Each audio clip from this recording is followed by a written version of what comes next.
हाय दोस्तों, पिछली वीडियो में हमने हड़प्पा सभ्यता का विस्तार देखा था। अब देखेंगे हम समकालीन सभ्यता। जब ये सभ्यता थी तो उस समय और भी जो सभ्यता थी उस समय की, उसे हमने समकालीन सभ्यता कही। जैसे कि मेसोपोटामिया की सभ्यता थी, इसका भी अध्ययन आपने 11वीं क्लास में कर रखा है। यूनान सभ्यता थी, मिस्र सभ्यता थी और सुमेर सभ्यता थी। कहीं ना कहीं जो हड़प्पा सभ्यता थी, इनका इन सभ्यताओं से संबंध था, मतलब यहाँ पर रहने वाले लोगों से संबंध था, चाहे वो व्यापार का हो सकती है या आना जाना हो सकता है। अब देखेंगे कि लोगों का जीवन कैसा था। जो हड़प्पा जो सभ्यता थी, यहाँ पे जो लोग थे उनका जीवन यापन कैसा था।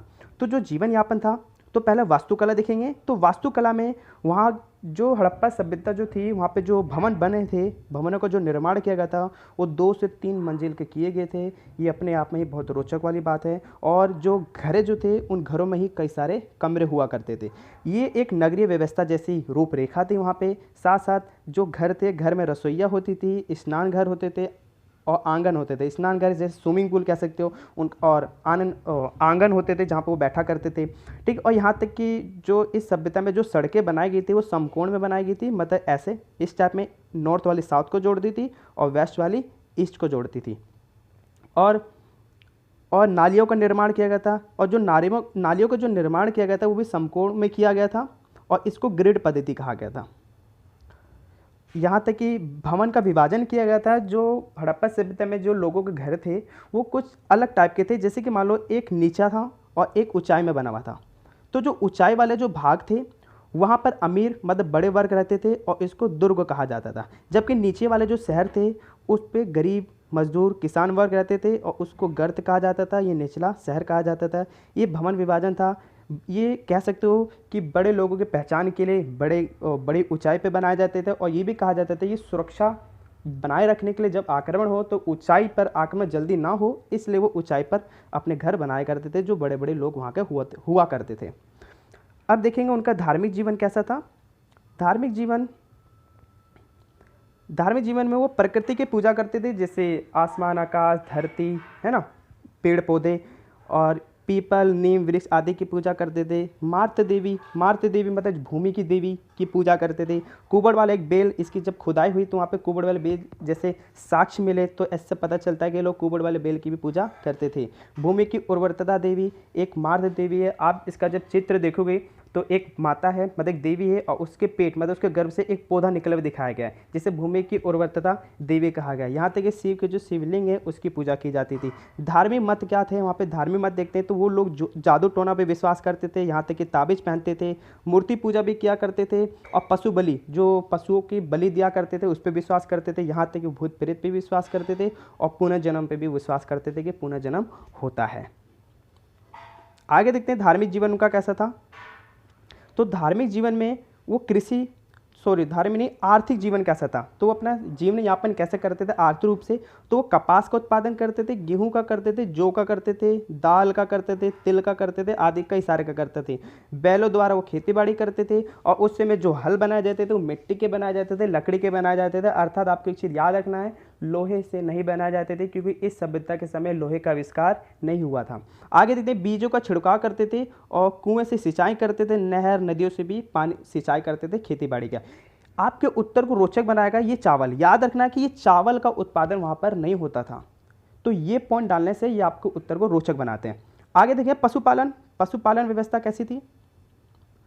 तो पशुपालन में वो बैल बकरी गधे भैंस का पशुपालन करते थे। याद रखना वो गाय का पशुपालन नहीं करते थे क्योंकि गाय के वहाँ पे अवशेष नहीं मिले। जब खुदाई हुई तो वहाँ पे गाय के अवशेष नहीं मिले। ठीक है। व्यापार अब देखेंगे, ये व्यापार भी करते थे और व्यापार किन किन देशों से होते थे ये भी देखेंगे। तो जो व्यापार थे एक जल मार्ग से करते थे, थल मार्ग से करते थे। इनका जो व्यापार होता था मेसोपोटामिया सभ्यता के लोगों से होता था, मिस्र के लोगों से होता था, ओमान में जो लोग रहते थे उनसे होता था, रोमन आपने इसके बारे में पढ़ा होगा, रोमन साम्राज्य रोमन एम्पायर, तो उन लोगों से होता था वहाँ के। अफगानिस्तान से होता था, फारस जो ईरान के आसपास पड़ते वहाँ के लोगों से इनका व्यापार हुआ करता था। और ये जल मार्ग से भी करते थे और थल मार्ग से भी करते थे। ठीक है। अब देखेंगे जो चांदी है, तो टीन और चांदी का व्यापार ये अफगानिस्तान से करते थे और मणि और नील रत्न का अफगानिस्तान से करते थे। सोना का अफगानिस्तान और कर्नाटक से कर देते व्यापार। तांबा अफगानिस्तान ओमान और खेतड़ी राजस्थान में पड़ते हैं, वहाँ से व्यापार क्या करते थे। और जो कपास है ये रोम मतलब रोमन साम्राज्य से किया करते थे व्यापार कपास का। आगे देखते हैं मृत संस्कार व्यवस्था कैसी थी। जब मर जाते थे लोग तो उसका संस्कार, अंतिम संस्कार कैसे करते थे, मतलब क्रिमेशन। तो देखो वो जलाते भी थे, दफनाते भी थे और पशु पक्षी के समक्ष फेंक भी दिया करते थे। ये देखा गया है, ये कहीं ना कहीं हिंदू धर्म की विधियों से मेलजोल खाती है जलाना और दफनाना, ये मुस्लिम धर्म की विधियों से मेलजोल खाती है, जबकि ये फेंक देना से ये पारसी धर्म की विधियों से कहीं ना कहीं कुछ मेल खाती है। आगे देखते हैं लिपि। आज तो हमारे पास लिखने के लिए नोटबुक है, पेन है, तो उस समय ऐसा नहीं हुआ करती थी। तो उस समय ये पेड़ों की खाल पर, मिट्टियों पर, है ना, इन सब चीज़ों पे लिखा करते थे। तो इनकी लेखन शैली कैसी थी, पांडुलिपि पे लिखा करते थे। तो देखते हैं इनकी लेखन शैली कैसी थी।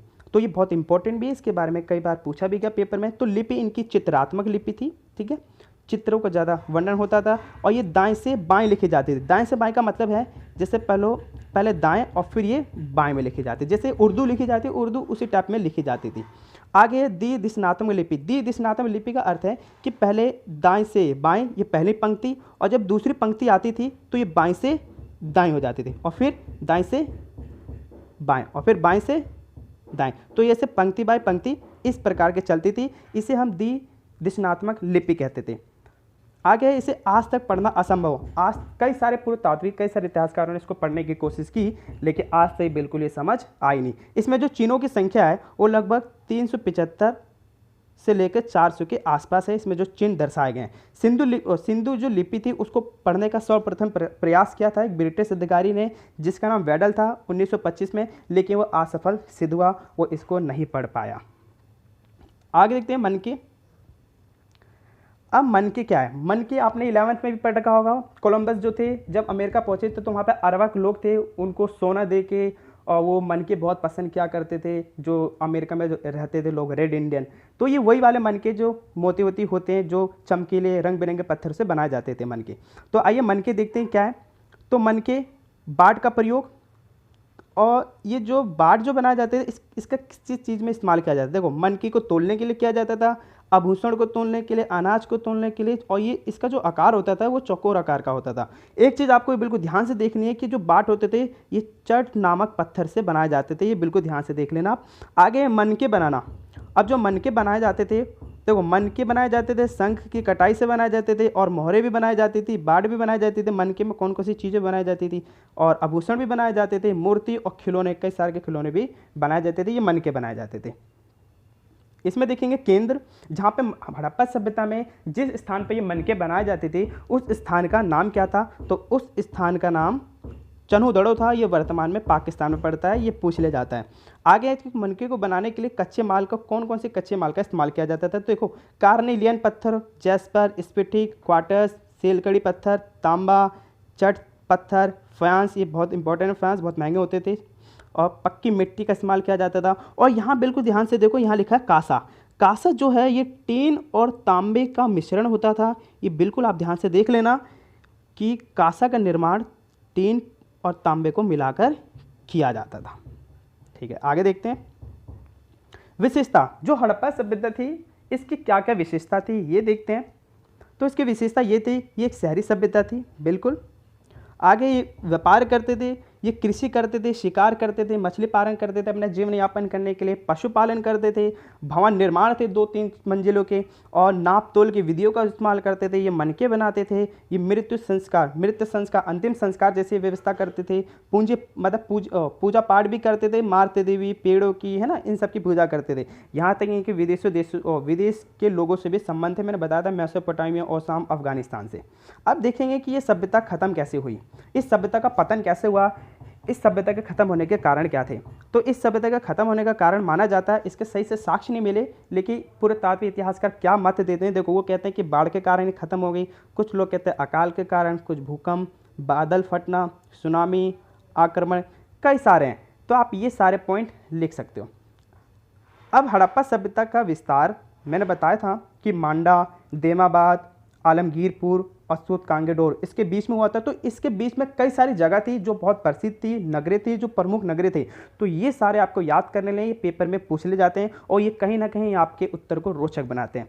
तो देखते हैं जो प्रमुख नगर थे पाकिस्तान में कौन कौन से पड़ते हैं। तो पाकिस्तान में एक बालाकोट पड़ता है, कोट दीजी, ये सब हड़प्पा सभ्यता से संबंधित शहर थे। और हड़प्पा थी, मोहनजोदड़ो थी, चन्हुदड़ो थी और सुतकांगेडोर, इसकी चर्चा हम कर ही चुके हैं।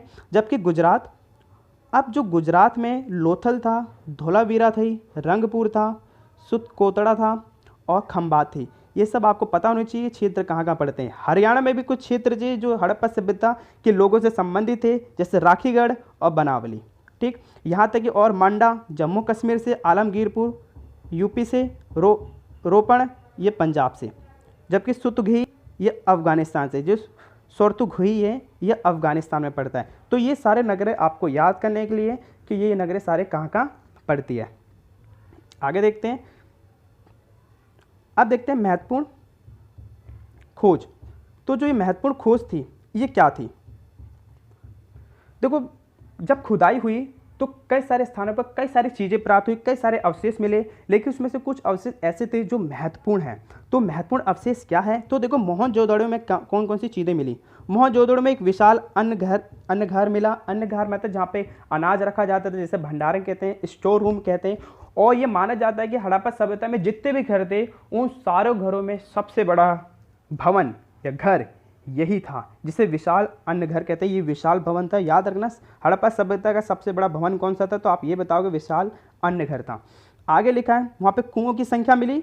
जो कुएं की वहाँ पे जब खुदाई हुई मोहनजोदड़ो में, तो लगभग 700 के आसपास वहाँ पे कुएं के अवशेष मिले। यहाँ तक कि पशुपति की मोहर मिली, दाढ़ी वाले पुजारी मिला। आपने देखा होगा कि दाढ़ी वाला पुजारी है, उसकी लंबी लंबी आंखें हैं, आंखें थोड़ी सी खुली हुई है और उसने मेरे शरीर पे एक साल से लपेट रखी है, तो इसे पुजारी कहा गया। इसकी मूर्ति मिली है। यहाँ से कि कांस्य नृत्य की मूर्ति मिली है जो त्रिभंग रूप में खड़ी है, और याद रखना ये कांस्य से बनी थी। ठीक है, तो ये सारी चीज़ें मिली। यहाँ तक कि विशाल स्नान घरे मतलब स्विमिंग पूल, यहाँ पे एक बहुत बड़ा विशाल स्नान घाट मिला है।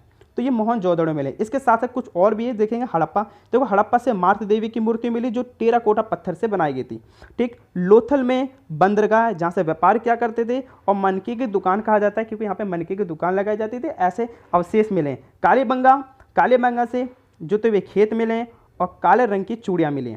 तो जुते हुए खेत मिले। धोलावीरा, और धोलावीरा से क्या क्या मिले? तो धोलावीरा से जल निकासी अवशेष, मतलब जल की जो घर से जो जल निकाला जाता था उसको निकालने की पूरी प्रणाली के अवशेष मिले धोलावीरा से। तो दोस्तों, इस वीडियो में इतने ही। मिलते हैं अगली वीडियो में। वीडियो देखने के लिए धन्यवाद।